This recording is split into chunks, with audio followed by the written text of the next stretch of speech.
ഒരു കേസിൽ ജാമ്യം കിട്ടിയാലും അടുത്ത കേസിൽ അറസ്റ്റ് നടക്കണം.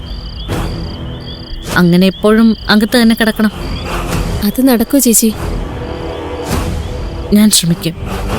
ഇതൊരു അഴിമതി കേസാ, അതുകൊണ്ട് പെട്ടെന്ന് ജാമ്യം കിട്ടാനാ സാധ്യത. ഇറങ്ങുന്നെങ്കിൽ ഇറങ്ങട്ടെ ചേച്ചി. അവനകത്തായാലും പുറത്തായാലും നമുക്കൊരുപോലെയല്ലേ. എന്തായാലും ഈ ഓണത്തിന് എന്തായാലും വേണ്ട. വെറുതെ എന്തിനൊരു സമാധാനക്കേട്. ഈ ഓണം അവനുള്ളതല്ല. നിത്യ ഇല്ലാതാക്കി നമുക്ക് ഓണം നിഷേധിച്ചവനല്ലേ അവൻ. ദയവായിട്ട് അവൻ അതിനുള്ള തിരിച്ചടി കൊടുത്തു. നമുക്കില്ലാത്ത ഓണം അവനും വേണ്ടെന്ന് വെച്ചു. അവൻ പുറത്തിറങ്ങാത്തതുകൊണ്ട് തങ്കച്ചിക്കും ചന്ദ്രയ്ക്കും ഒക്കെ നല്ല വിഷമമായിരിക്കും. കുത്തിത്തിരിപ്പൊന്നും ഉണ്ടാക്കാൻ പറ്റില്ലല്ലോ. അങ്ങനെ നോക്കിയാ ഈ ഓണം പലരുടെ അവസാനത്തെ ഓണമായിരിക്കും. സിദ്ധുവിന്റെ വീട്ടില് ചന്ദ്രയുടെ അവസാന ഓണമായിരിക്കും. ആശുപത്രിയിൽ മരണം കാത്തുകിടക്കുന്ന പ്രഭാവതി അമ്മയുടെ അവസാന ഓണമായിരിക്കും.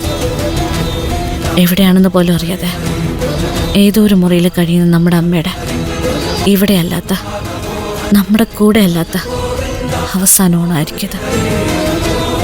അങ്ങനെ ഇത്തവണത്തെ ഓണം പലതും കൊണ്ടും പുതുമയുള്ളതായിരിക്കും. ചിലർ സന്തോഷിക്കും, ചിലർ സങ്കടപ്പെടും. എന്നാ ഓണത്തിൻ്റെ എല്ലാ ചിട്ടവട്ടങ്ങളുമായിട്ട് നമ്മളെ കടന്നു പോകും. പതിവ് പോലെ മാവേലി വരും, നമ്മളൊക്കെ കണ്ട് തിരിച്ചു പോകും.